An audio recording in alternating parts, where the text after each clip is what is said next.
السلام علیکم ورحمۃ اللہ وبرکاتہ۔ آپ دیکھ رہے ہیں ہمارا چینل اور میں محمد ساجد علی خان۔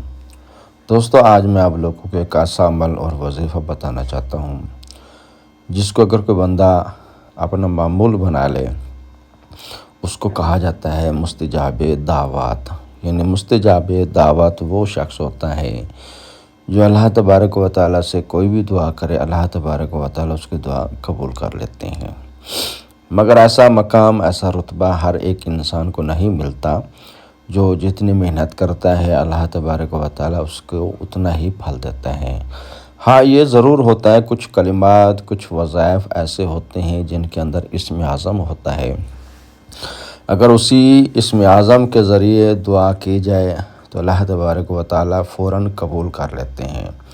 تو یہ جو وظیفہ میں آپ لوگوں کو بتانا چاہتا ہوں، اس کے اندر بھی اسم اعظم ہے، اور اللہ تبارک و تعالیٰ اسی وظیفے کے ساتھ اس انسان کی دعا قبول کر لیتے ہیں۔ رزق کی تنگی ہو، اس کی خوشحالی لانے کے لیے بیماریوں نے گھر میں ڈیرا ڈالا ہو، یا دشمنوں نے جینا حرام کر رکھا ہو، یا زیارتیں کرنی ہوں، حج عمرہ کرنا چاہتے ہیں، دل کے اندر وہ خواہش ہے پوری نہیں ہو رہی، الغرض مسائل نے گھیرا ہوا ہے، کسی بھی قسم کی مشکلات ہیں، گھر میں لڑائیاں جھگڑے ہیں، لوگوں کے اندر، معاشرے کے اندر عزت نہیں ہے، لوگ قدر نہیں کرتے، تو اس سبھی کے لیے آپ کو ایک میں چھوٹی سی مختصر وظیفہ دینا چاہتا ہوں۔